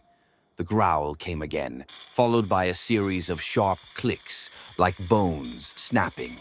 The forest seemed to hold its breath, the usual night sounds falling eerily silent. He swept his flashlight across the trail and caught a glimpse of movement, something pale and elongated slipping between the trees. It was too fast to get a clear look. "Hello?" he called, his voice shaky. "Anyone out there?" No answer came, only the oppressive silence pressing in on all sides. Then the air grew colder, biting against his skin. A foul stench filled the air like rotting meat left out in the sun. Ethan gagged, covering his nose with his sleeve. "Frank, I've got a bad feeling about this," he said into the radio. "Something's definitely out here." "Stay calm," Frank replied. "If you need to retreat, do it. No sense getting hurt over a wild animal." Ethan nodded, though his grip on the flashlight tightened. As he turned to head back, a figure stepped onto the trail ahead, tall, gaunt, and wrong. Its skin was stretched taut over bones, and hollow black eyes stared at him from a face twisted in a grotesque parody of humanity. Ethan's instincts screamed at him to run, but his feet were rooted to the ground. The thing tilted its head, lips peeling back in a hideous grin that revealed jagged teeth. "Who are you?" Ethan managed to choke out. The creature responded not with words, but with a guttural snarl that reverberated through the trees. It lunged toward him, moving impossibly fast. Ethan stumbled back, heart racing as he fumbled for the bear spray on his belt. He aimed and feared, the pungent mist filling the air. The creature recoiled, hissing in fury, but it didn't retreat. Instead, it circled him, its movements predatory and deliberate. Desperation took hold. Ethan turned and ran, adrenaline fueling his legs as he sprinted down the trail. Branches whipped at his face, and his boots pounded against the dirt. The creature's snarls echoed behind him, growing louder with every step. "Frank, I need help. It's not an animal. It's something else," he shouted into the radio. Static crackled before Frank's voice cut in. "Ethan, what's happening? Where are you?" "North Ridge Trail." Ethan's words were cut off as he tripped over a root, crashing hard to the ground. Pain shot through his ankle, but he forced himself to crawl forward, the creature's presence pressing in behind him. The woods blurred around him, shadows twisting and warping. He gasped for air, his vision swimming. Just when he thought he couldn't go any farther, the beam of a flashlight pierced the darkness. "Ethan!" Frank's voice rang out. Ethan pushed himself up, limping toward the light. Frank caught him, steadying him as they retreated from the trail. "What the hell happened?" Frank demanded. Ethan shook his head, too shaken to explain. "There's something out there, not human." Frank's face darkened. "Come on, let's get back to the station." Later, as they sat in the safety of the ranger station, Frank poured Ethan a cup of coffee. "You're not the first ranger to see something strange out there," Frank admitted grimly. "The forest hides things, things that don't belong in this world." Ethan stared into his cup, hands trembling. "What was it?" "I don't know," Frank said, "but I do know one thing. Whatever it is, it doesn't like being disturbed." Ethan nodded slowly. He knew one thing for certain. He would never look at the forest the same way again. Story 16. The Whispers Beneath Blackwater Lake. Blackwater Lake had always been shrouded in mystery. Its dark, still waters reflected the dense pine forest surrounding it, but beneath the surface lay secrets no one dared to speak of. Stories told of strange occurrences, fishermen vanishing without a trace, spectral lights dancing on the water at midnight, and ghostly whispers carried on the wind. Despite the warnings, Amber, a documentary filmmaker with a fascination for the unexplained, saw Blackwater as the perfect subject for her next project. She recruited her brother, Kyle, and two close friends, Lisa and Eric, to join her on a week-long expedition to capture the truth about the lake. "I'm telling you," Amber insisted as they loaded gear onto the boat, "there's something about this place that needs to be documented." Kyle rolled his eyes. "Or it's just a creepy old lake." Lisa shivered. "I'm with Kyle. Something about this place gives me the creeps." Eric, ever the pragmatist, shrugged. "Let's get our footage and head back before we scare ourselves out of a job." They set up camp near the shoreline, the lake's surface eerily smooth under the fading light of day. As the sun dipped below the horizon, a thick mist rolled across the water, muffling the sounds of the forest.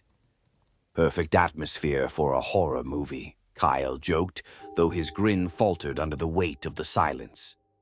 Amber turned on the camera and began recording. Day 1 at Blackwater Lake. The stories speak of strange disappearances and paranormal sightings. We're here to uncover the truth. But as the night deepened, their enthusiasm waned. The campfire crackled, casting flickering shadows across their faces, and the oppressive quiet pressed down on them. Even the usual sounds of nature, chirping crickets or rustling leaves, were absent.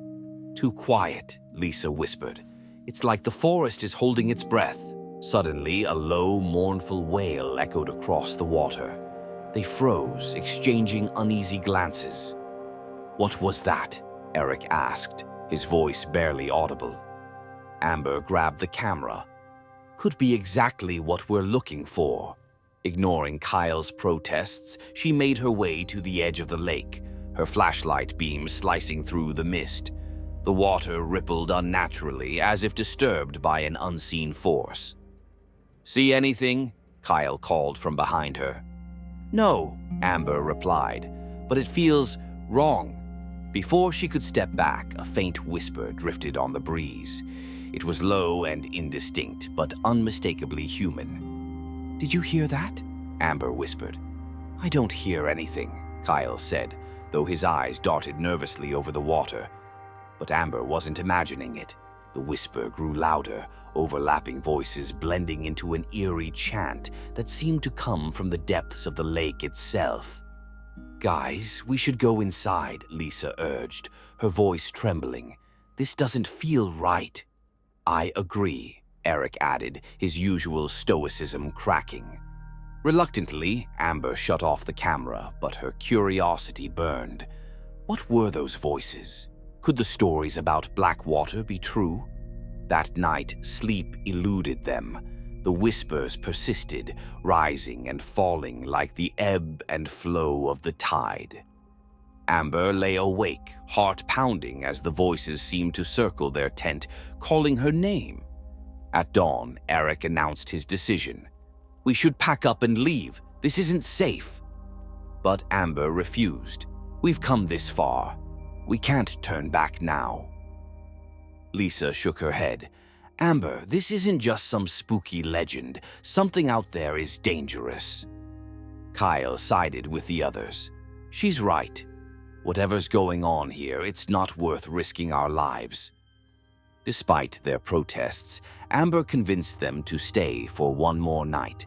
"We stick together," she promised. "One more night, and we're done." As night fell once again, the mist returned, denser and colder than before. The whispers grew louder, now echoing from every direction. Amber filmed tirelessly, but fear gnawed at her resolve. Then it happened. Without warning, the lake erupted in a violent splash. A figure emerged from the water, pale and translucent, its hollow eyes fixed on the group. It raised a skeletal hand, pointing directly at Amber. She stumbled back, the camera slipping from her grasp. "Run!" They sprinted toward the forest, the entity gliding across the water in pursuit. The whispers became deafening, filling their minds with unbearable noise. Branches tore at their clothes, and the uneven ground threatened to trip them at every step. But they didn't stop, driven by sheer terror. When they finally burst free of the forest and into the clearing near their car, the whispers ceased. The air was still, the oppressive presence gone. Panting and wide-eyed, they piled into the vehicle. "Start the car!" Lisa screamed. Kyle fumbled with the keys but managed to start the engine. As they sped away, Amber stared back at the lake, its surface once again calm and unbroken. But she knew better. Blackwater Lake held secrets older and darker than any legend, and it would never let them forget. They never released the footage, and the group vowed never to speak of Blackwater again. And yet, on quiet nights, Amber still heard the whispers. They were always waiting. Story 17. The Eyes in the Cornfield. Nestled deep in the heart of rural Iowa, Miller's farm had been in the family for generations. Rows of corn stretched as far as the eye could see, rustling softly in the breeze under the wide-open sky. It was peaceful during the day, but as the sun set and shadows crept over the land, the fields took on a more sinister presence. Locals spoke of strange happenings in the cornfield. Whispers carried on the wind, figures darting between the stalks, and eyes that glowed in the dark. Most chalked it up to tall tales spun by old farmers trying to scare the kids. But Jack Miller, who had inherited the farm after his father's passing, knew better. His father had warned him before his death. "Don't stay out near the field at night, son. They don't like it when you watch them." Jack had laughed it off as superstition. That is, until the night he saw the eyes for himself. It began with a missing dog. Jack's loyal collie, Rusty, had a habit of wandering near the edge of the cornfield, but always returned by nightfall. When the dog failed to come home one evening, Jack grabbed a flashlight and headed out to search. The cornfield loomed ahead, the stalks swaying gently despite the stillness of the night. The beam of Jack's flashlight danced over the leaves, illuminating only endless rows of corn. "Rusty," he called, his voice echoing into the darkness. No response, only the rustle of the stalks answered him, unsettling in its persistence. Jack pressed deeper into the field, the earthy scent of corn thick in the air. The rows stretched endlessly in every direction, disorienting him. He paused, listening intently. That's when he heard it. A faint, rhythmic tapping, like fingers drumming against wood. "Rusty?" Jack's voice wavered.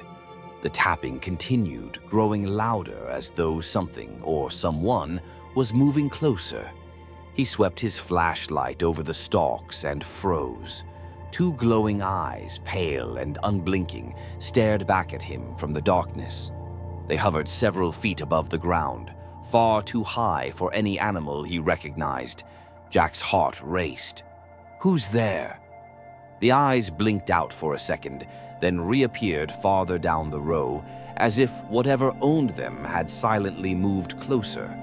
"This is private property," Jack called, trying to keep his voice steady.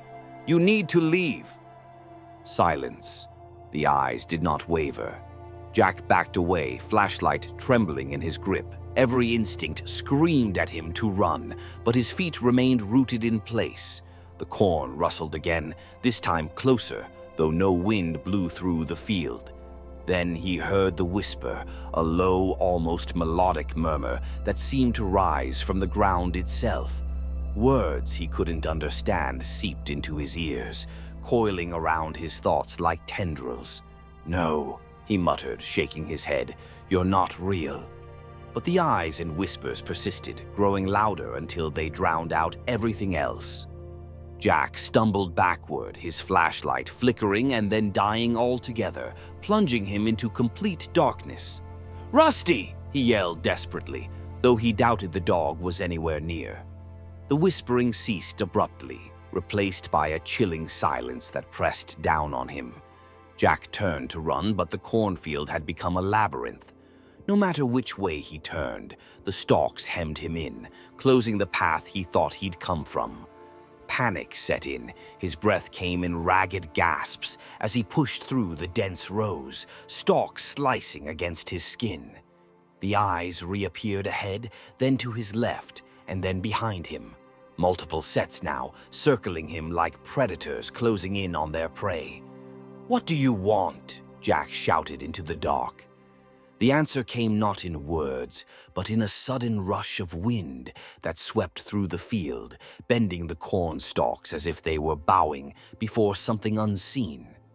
A figure emerged from the rows, tall and impossibly thin, its face obscured in shadow. The glowing eyes stared from deep hollows, and a grin too wide for any human stretched across its face. Jack's knees buckled and he collapsed to the ground.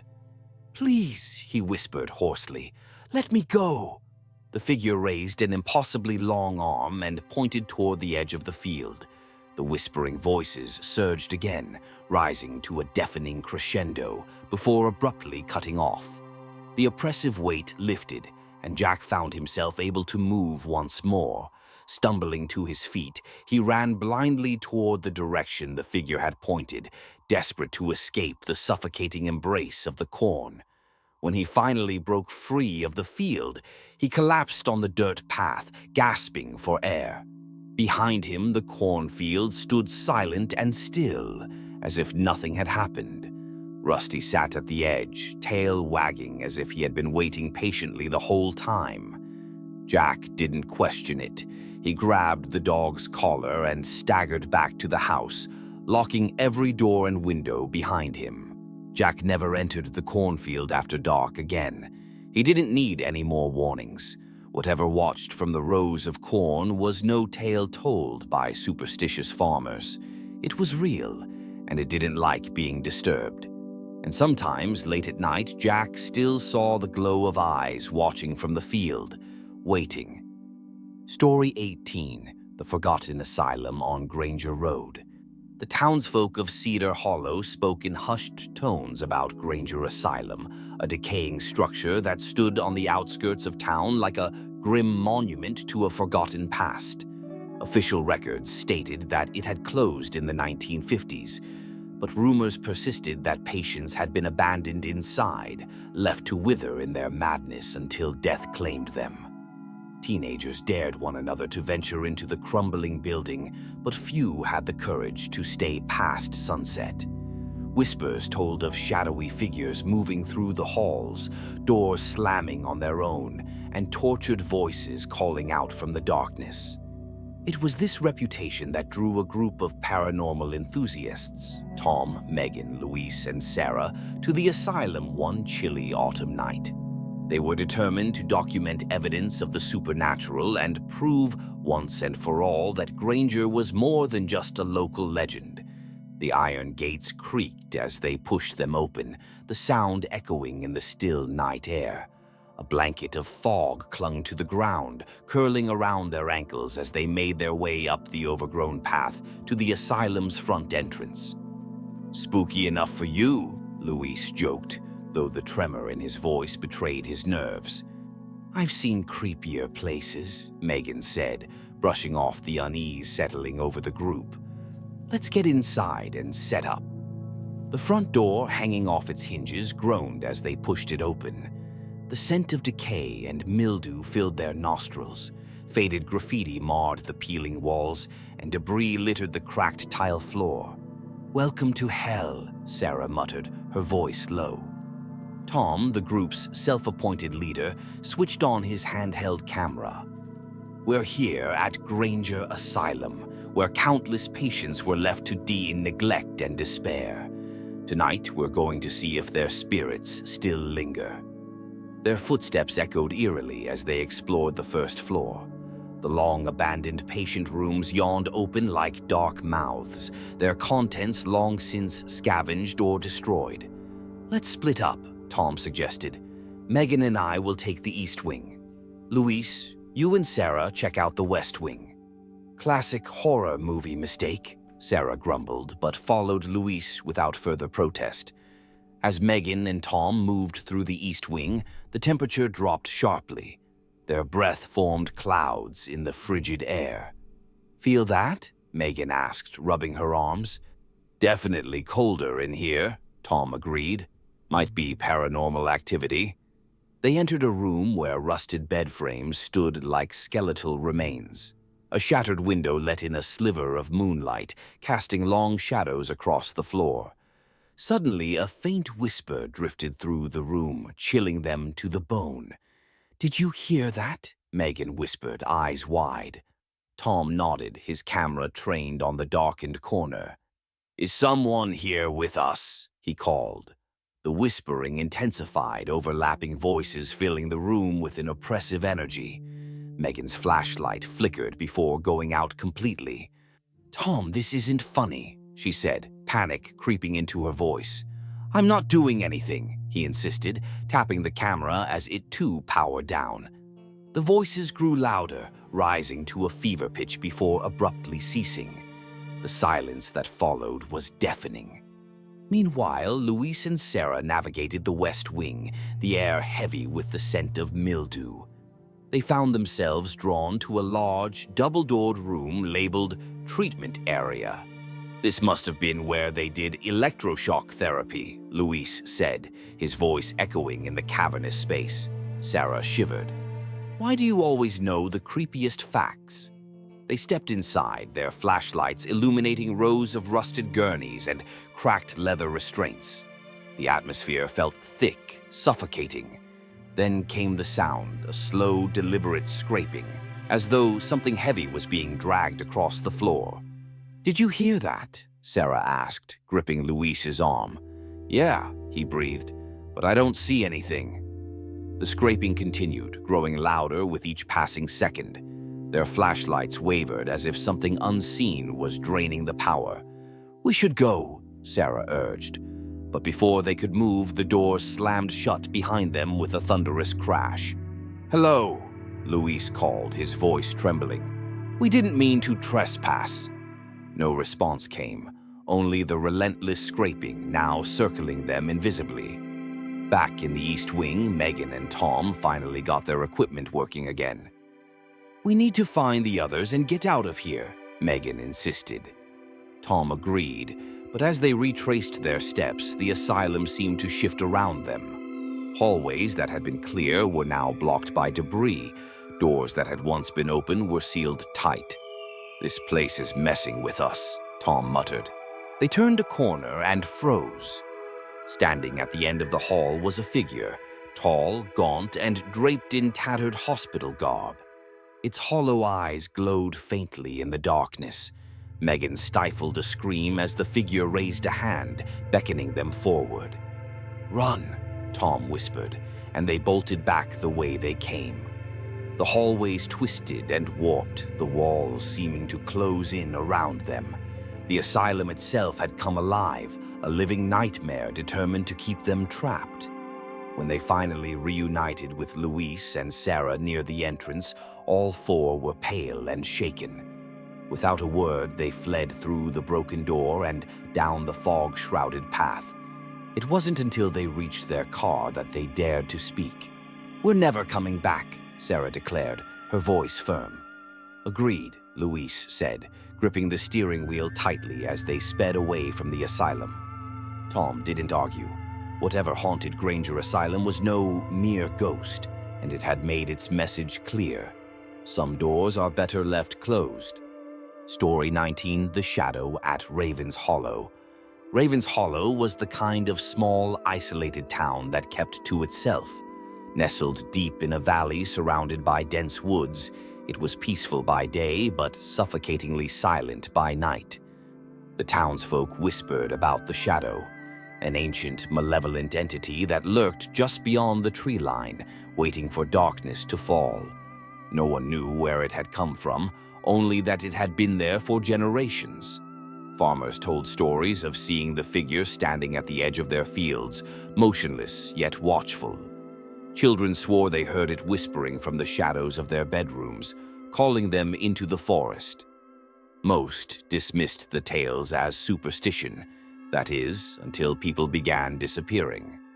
Emma Harris moved to Raven's Hollow after inheriting her grandmother's house at the edge of town. She welcomed the change of pace from city life, relishing the quiet and scenic beauty of the valley. "You sure you're okay living out there all alone?" the cashier at the local market had asked during her first visit. Emma had laughed. "I'm tougher than I look." The cashier's expression remained serious. "Just be careful. Don't go near the woods at night."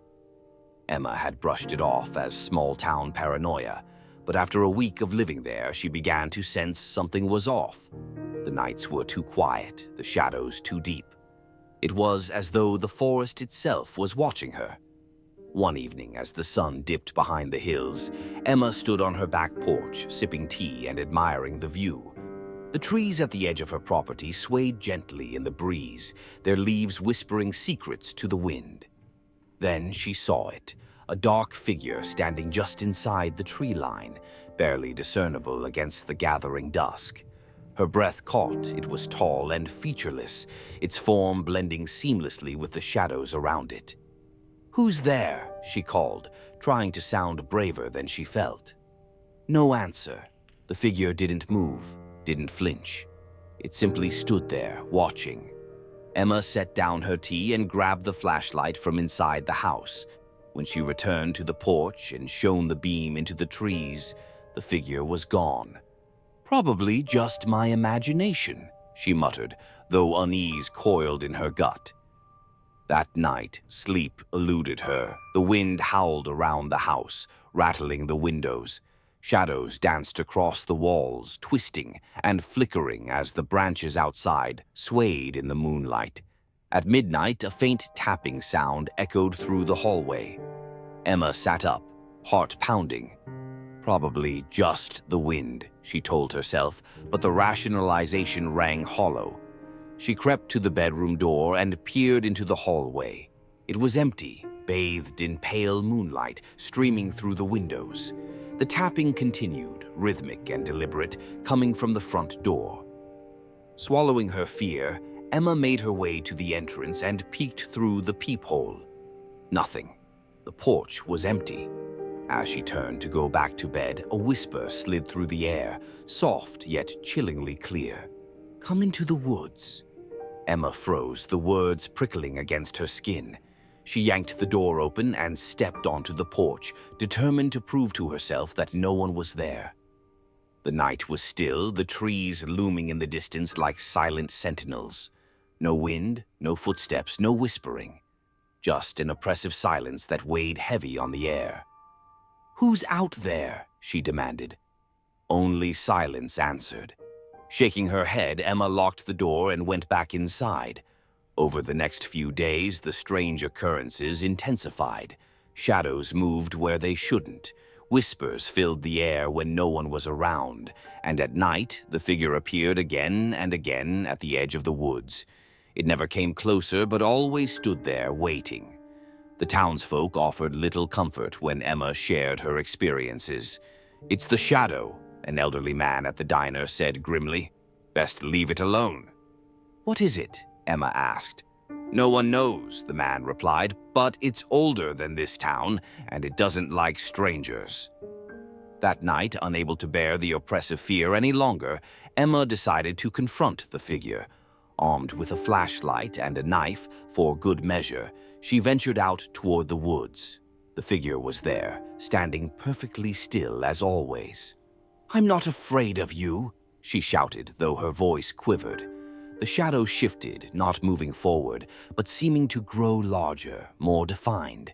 The air around Emma thickened, and the whispers surged again, louder now, overlapping and chaotic. "Leave," she demanded, shining the flashlight directly at it. The figure dissolved into the shadows, but the oppressive presence remained.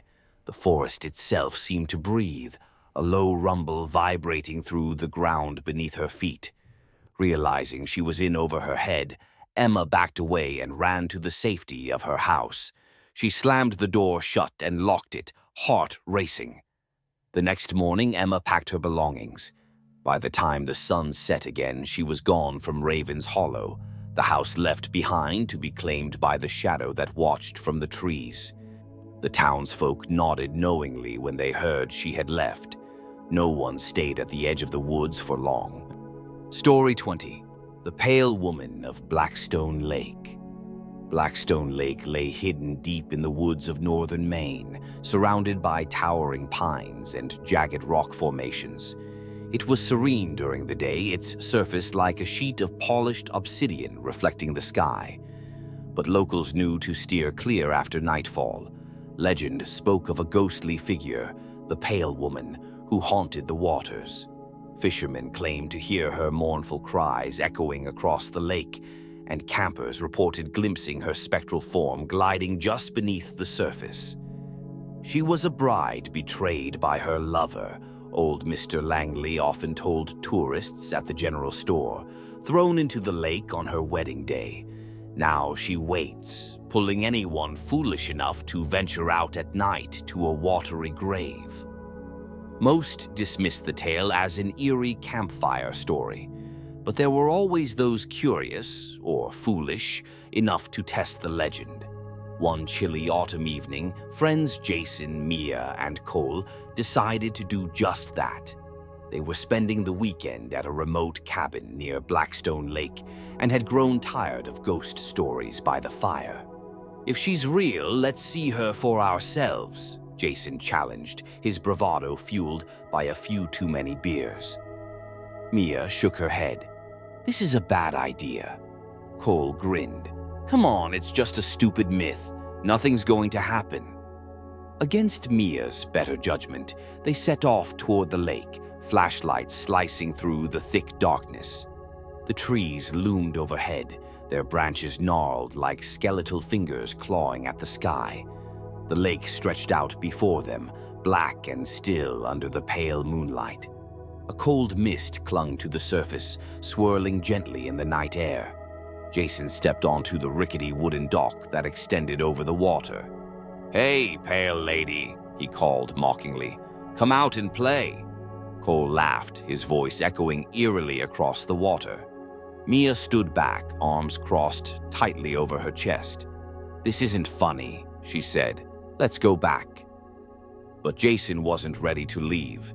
He picked up a rock and tossed it into the lake, the splash shattering the stillness.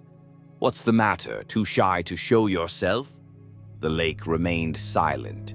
No ghostly figure emerged from the depths. "See? Nothing but spooky stories." Jason turned to leave, his confidence unshaken. Then the temperature plummeted.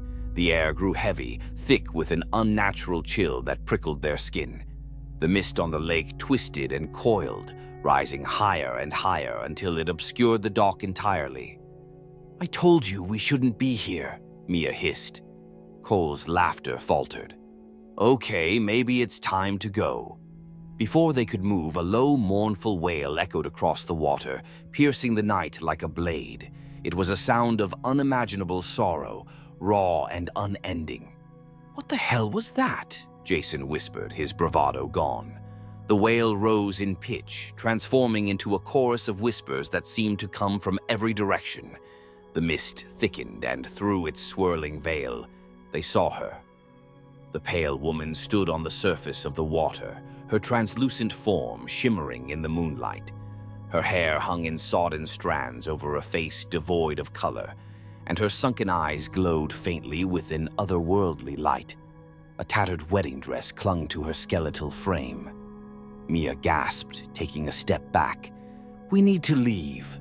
Now!" Jason was frozen, his wide eyes locked on the apparition before him. "It's not real," he whispered, as if saying it aloud would make it true. The pale woman glided toward the dock, her movements fluid and unnatural. The water beneath her didn't ripple. She left no trace of her passage. Cole grabbed Jason's arm. "Come on, man, move!" They turned and ran, stumbling over the uneven boards of the dock. Mia was ahead of them, her flashlight bobbing wildly in the dark. But the wail followed them, growing louder and more desperate. "Don't look back!" Mia shouted, heart pounding in her chest. Jason couldn't resist. He cast one last glance over his shoulder and instantly regretted it. The pale woman was only a few feet behind them, her bony hands outstretched. Her eyes, once cold and distant, now burned with fury. The dock trembled beneath their feet as if it too had come alive, groaning under the weight of an unseen force. They reached the shore and didn't stop running until they were back at the cabin, slamming the door shut behind them.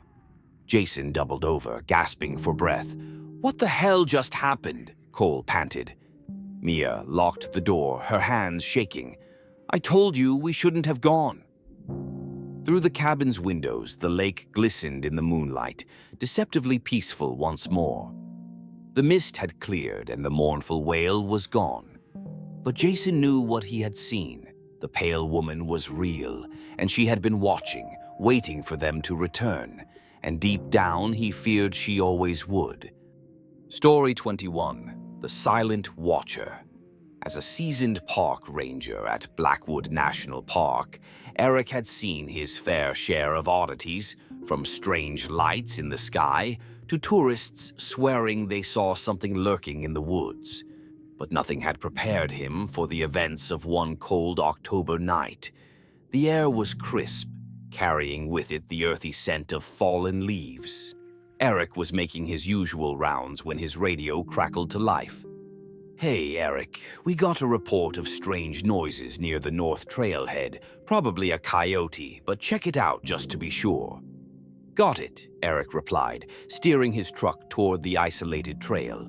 The deeper he ventured, the thicker the shadows grew, swallowing the fading twilight.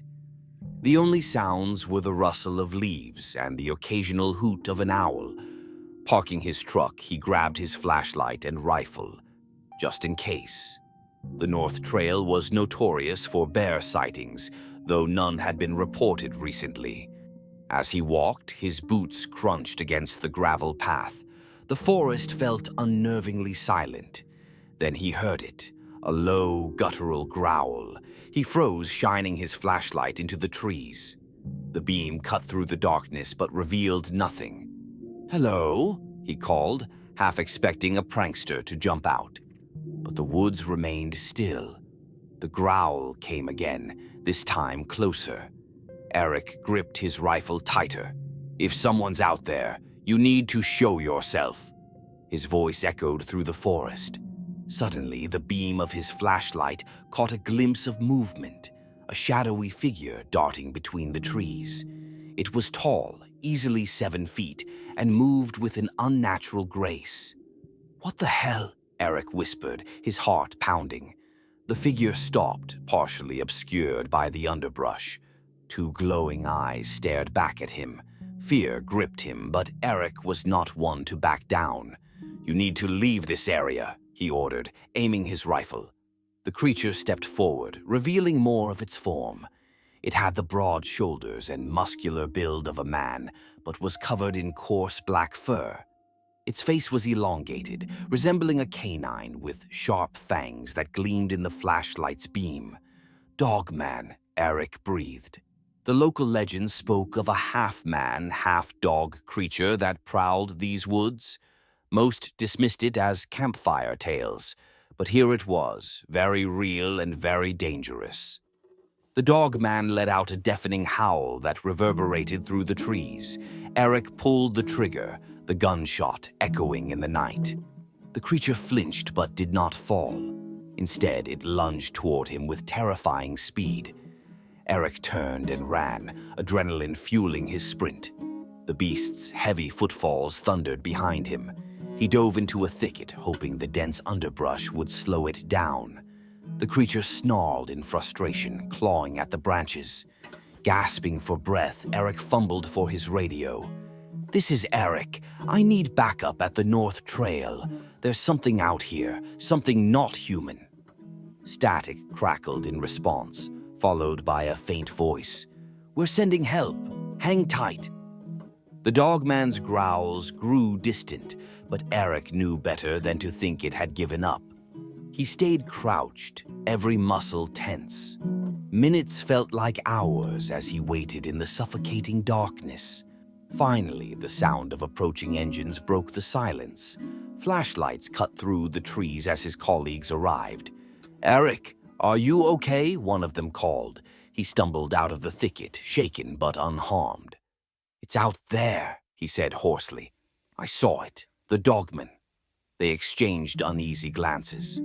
"Let's get you back to base," one said gently. Back at the ranger station, Eric recounted his encounter. Some listened with skepticism, others with dawning horror. "I know what I saw," Eric insisted, "and it's still out there." Though patrols were increased, the creature was never seen again, at least not by anyone willing to talk. But Eric knew the truth. The legends were real, and the silent watcher of Blackwood still prowled the forest, waiting for its next encounter.